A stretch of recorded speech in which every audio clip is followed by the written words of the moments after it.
Thanks for being here. My name is Avi Press. I'm going to switch gears a little bit from a lot of the content that you've been hearing today, and we're going to talk a little bit about open source and the maintenance of open source.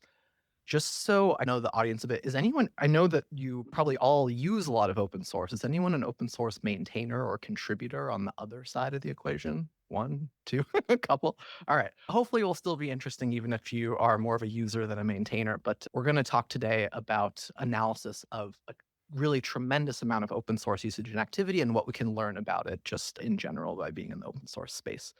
Just to briefly introduce myself and the topic, I'm the founder and CEO of Scarsh. We are an Oakland-based startup, and we focus on open source usage analytics.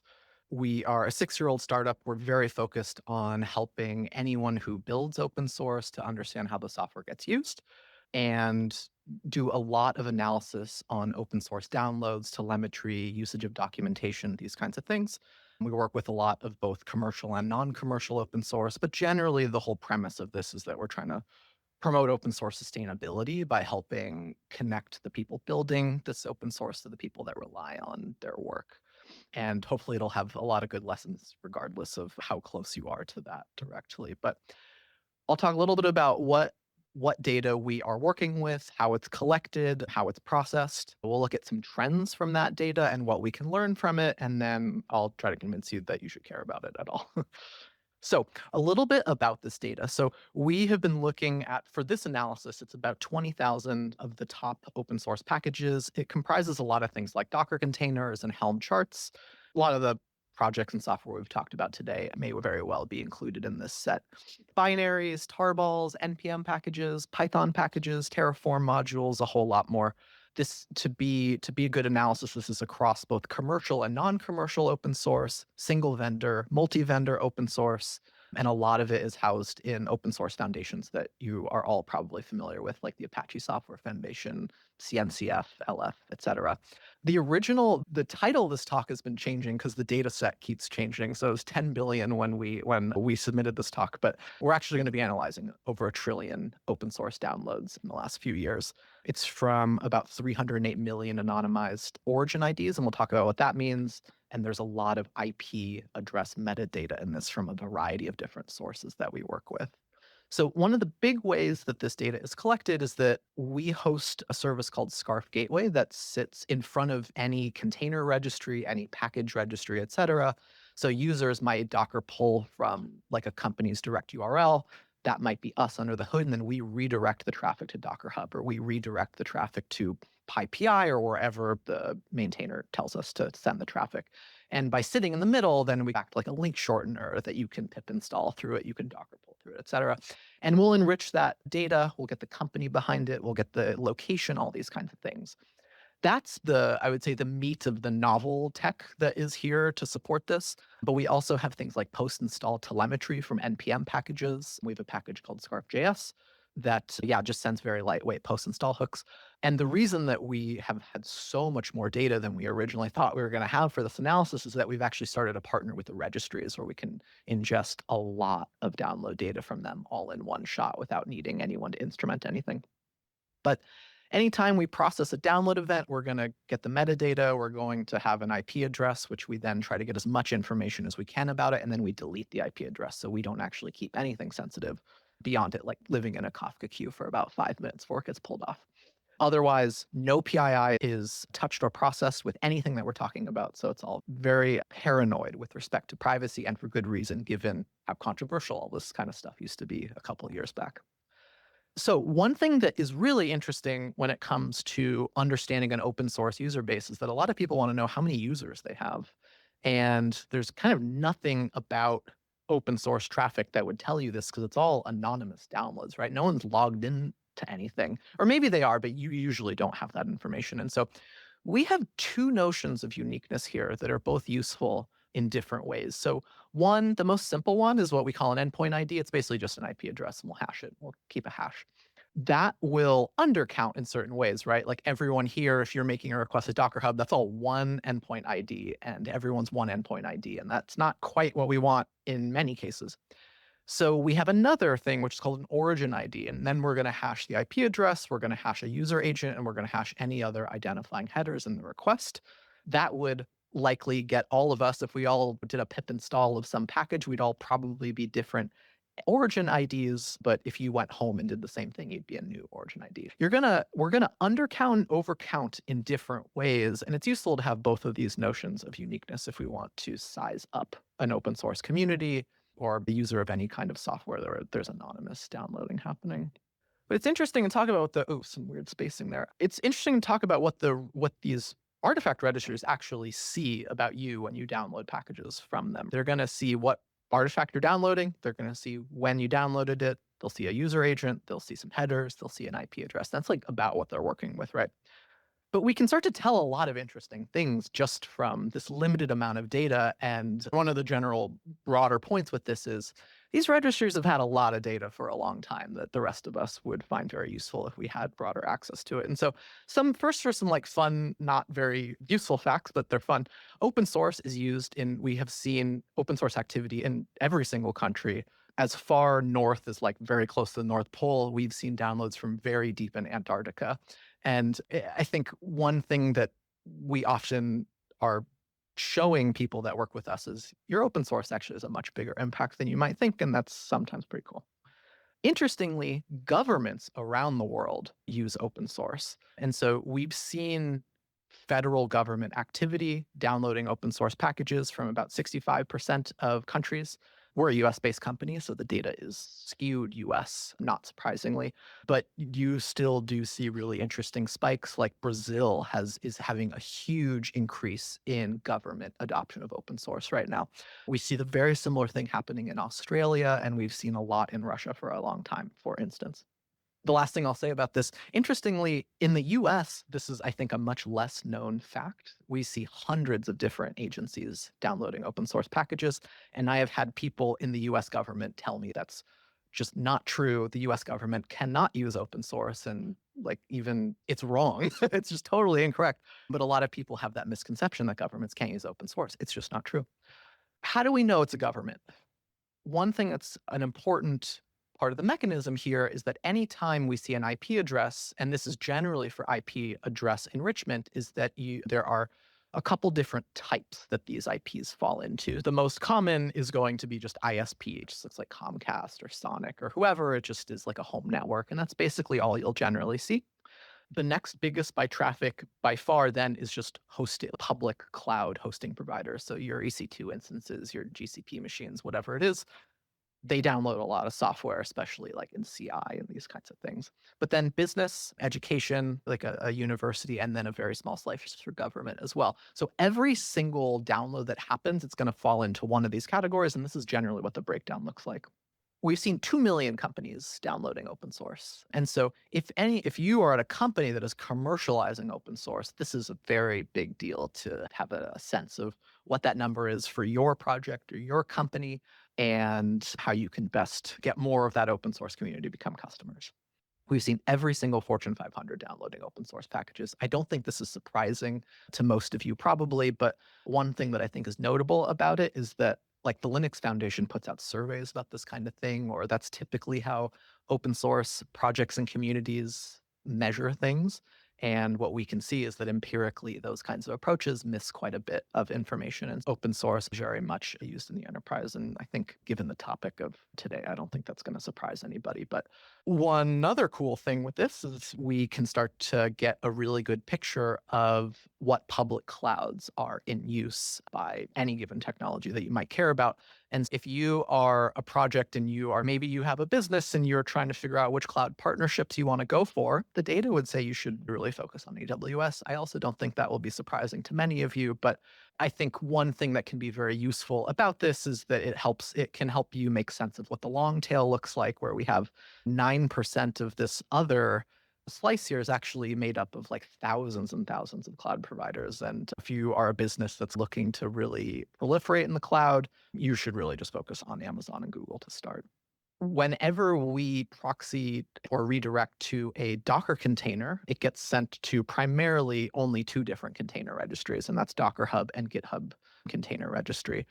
Quay was making, or Key.io was making a bit of a dent from Red Hat for a while, but that's going away, unfortunately, is what we're seeing in the traffic. And interestingly, every time Docker has announced rate limits or different limitations, we see a surge of people moving to GHCR. However, Docker is just winning more and more over time, is the general thing that's happening here.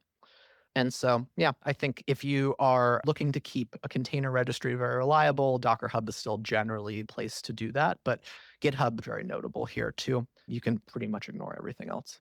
One common thing that people tend to want to point out when we talk about things like location or companies is, wait, but what about VPNs?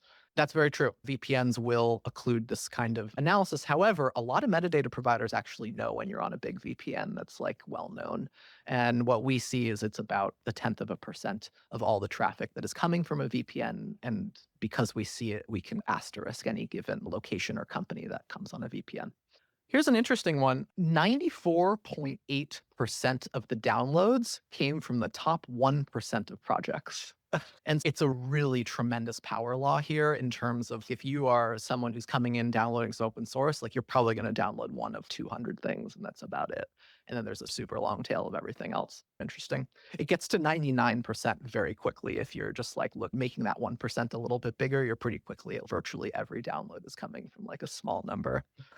We sometimes have to be the bearer of bad news to people when they start tracking their packages and they say, oh, my container or my package has millions of downloads, which is cool, which is great. And we don't want to detract from that. But what's interesting is that total downloads versus unique users looks very different. And for the first time, we can start to quantify that a bit. And so if you are looking at a project and you see this thing has had 1 million downloads ever, how many people is that? I would recommend you divide by 1,000 or divide by 100 and somewhere in between those two things. That's generally what we see. 100 to 1, I would say, is like the mean ratio, but it skews on both sides quite a bit. And so if you are looking at a Docker container where it might be used in CI quite a bit, inflates those numbers very significantly. If you are working in an older ecosystem that might have kind of a broader proliferation of clients that may not respect HTTP verbs and caching and these kinds of things, it gets even worse. So the best packages we see like a 15 to 1 ratio. It gets as bad as 2,000 to 1 depending on the package. But that's the gist of if you're trying to understand how many users you might have just from a download count. But what's even more important than that, I think, is to know that surges in downloads may not be real. And I think a lot of people intuitively know this, but don't necessarily know just how much those numbers might not correlate with one another. So one organization that we work with, they're called SREday. I don't know if anyone's heard of them, but they just Dockerize various things and just make it really easy to spin them up in a container. They've billions, I think they were at like 50 billion container downloads or something total. But what they found when they started tracking things was that for across the organization, half of the downloads came from 20 IP addresses. Really unfortunate, or not. It may matter to you very deeply. It may not, but you don't really know if you're just looking at a download number. And that's the really important thing here. You might have a big spike and it just correlates to one crappy CI pipeline that's just pulling and pulling and inflating those numbers. Other times you might have a spike and it's very real. And so the thing that we would advocate for at Scarf is that if you're going to talk about download numbers, you must couple that with the notion of uniqueness. Otherwise, you're basically talking about a very noisy thing that may not be very, or may be very misleading. And the thing that I wonder about as someone who has raised venture capital for this is how much money has been wasted by not understanding this, right? Like how many tens and hundreds of millions of dollars have been deployed on download counts? It's a lot. And that's a lot of wasted capital, wasted resources, et cetera, by not understanding that. And this is because a lot of the downloads come from these automated systems, right? Like we're talking about SRE stuff here, and there's a lot of programs that their whole job is to make sure that this thing that they run is up to date with what's upstream, right? And all these clients are supposed to make head requests and say, hey, do I need updates? And if I need updates, I'll go get them. But the reality is some clients do that and some of them really do not. And the Scopios, the Renovate bots, these uptime monitors for any given package, they skew the numbers wildly. And we've been very slowly like patching upstream to try to get people to like make the right respect caching a bit more, not fetch more than they need to keep these download counts more accurate. But it's like playing whack-a-mole because there's just a million different clients for all these different things. Another thing that we learn, and this is where I start to beg any of the maintainers out there, put useful information into your user agents of your clients if they're going to be making requests to other systems. This is something that can help you. It's something that can help the people that manage the services that you rely on. And there may be times when you're troubleshooting an issue at 3 a.m., and this having a really rich user agent may save you. We see things like pip puts a full JSON payload in the user agent, which is interesting. It's not standard. It's not very common to do. But even having a CI flag in the user agent is exceptionally useful for you to be able to actually see, okay, of the downloads we're getting, how many are from people, how many are CI, how many are whatever other kind of thing. And so having machine and human readable user agents for any automated systems that may be making requests on the internet, a very good idea. And this is the kind of thing that you can do with it once you know what is going on. So things like if you're looking at like scarf logs, you're going to see a lot of good things. Docker, for instance, gives you a lot of information about the version of Go and the Git commits of that, what's upstream from it. Same with Homebrew. But what's not so good, if you have a download of a container from Kubernetes, it's just going to say Go HTTP client. Bummer. Bummer. Because there's so many downloads that come from Helm and from Kubernetes pods broadly, and none of them have user agents in them. It's just useless. And so, if any of you maintain systems like that, please keep this in mind. Now we'll get to some of the security things. We see what versions of artifacts people download and how they change versions over time, and the results are so depressing. 80% of the traffic to Docker containers just download latest. And so if you put a latest tag out there, people are going to download it. So be very careful with your latest tag, please. You are going to break most of your users' stuff if you are not careful. The flip side of that is equally sad. When people download a specific version of a dependency, you should bet that they will never come back to download anything from you ever again. It sucks, but that's what it is. And I think a lot of time is spent trying to get people to update to the latest version to get the security fixes. And oh, it's cool. We pushed a security fix. Everything's fine. No, it's unfortunately not, because those old versions are out there. They're out there forever. And anyone who downloaded one of those old versions is probably not coming back to get the latest one. I wish it was different. Okay, cool. How am I doing on time? One of the things that we have been really working on, I'm not trying to make this like a pitch for Scarf and the product and the company, but I think it's cool to see what you can do with this data when you extrapolate out. And so one of the things that we do is we watch the adoption patterns of a company with a given technology. So this is like our core business. If you put out a piece of open source and you want to sell some product to people who are using that open source. So what we are doing is building a framework of the adoption life cycle that a company might have with a piece of open source technology. And we've established this particular adoption funnel where first a company might become interested in the software, and then they actually start to investigate it. They read docs, they might download it, they might try it out. As we see more people at the company start to adopt it, we'll say they're experimenting, like maybe they're building a prototype with it, or they're doing a pilot. And then if we see sustained activity, they become active. And this framework, I think, is probably pretty intuitive or not terribly interesting. But what is really unique about this is that we can start to do this kind of analysis for any given project or any given vertical of open source. And it has interesting explanatory power here, because if we look at open source databases, a very mature category, and we look at open source AI, a very immature and high growth category, we see the exact kind of things that you would expect, where every single stage of the adoption lifecycle in AI has a much higher churn rate than in databases, which has a much more trodden path. I don't think we don't bring this up as something that's, oh wow, this is shocking that AI has a lot of churn, because I think we're all trying stuff out and experimenting and ditching tools all the time. But what this means is that we now have a framework where we can actually start to compare apples to apples about how sticky is this open source project, where are the places where people fall off and churn, et cetera. And so for anyone that is commercializing open source, you should care about this funnel a great deal. If you work at a company that has an open source offering, you should care about this a great deal. You have a lot of opportunity just in optimizing these conversion rates.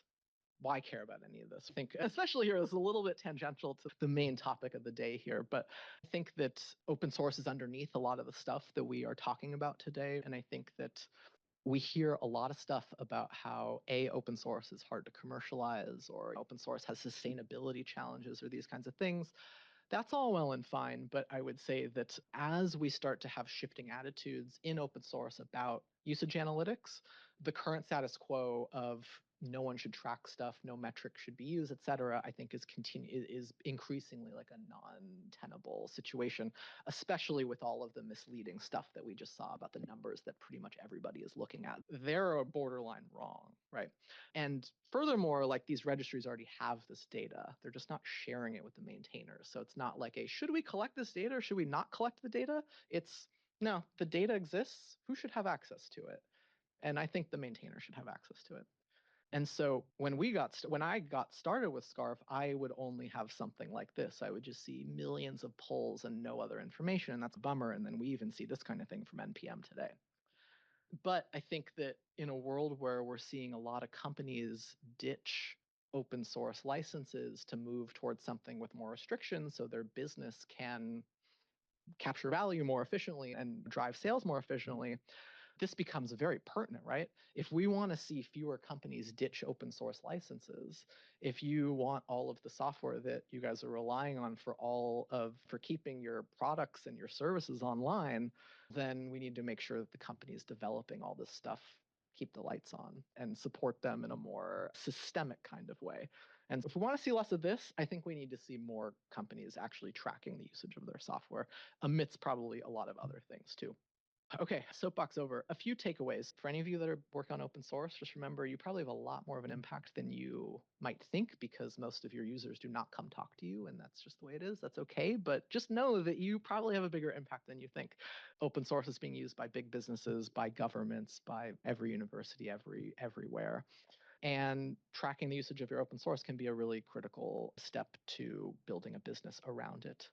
For anyone looking at total download counts, know that they're misleading unless you see a notion of uniqueness that comes with it, and know that it's probably inflated due to all the bots and programs that just pull over and over.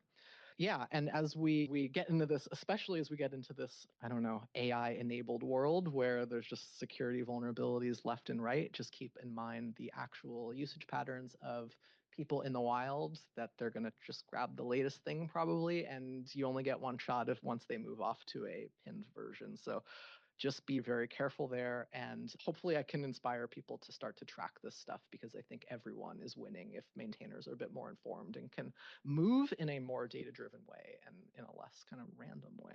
So that's all I've got. Thank you very much. If you want to learn more about Scarf, there's a link there. There is also a full report for last year with all this data in there as well. So if you want to download the full report, you can do so too.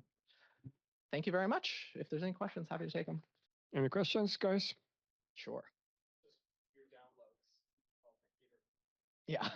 Yeah. Your downloads, very simple question. Is that source polls or is that binary polls? So like people downloading Chrome versus downloading Chrome source. Yeah, generally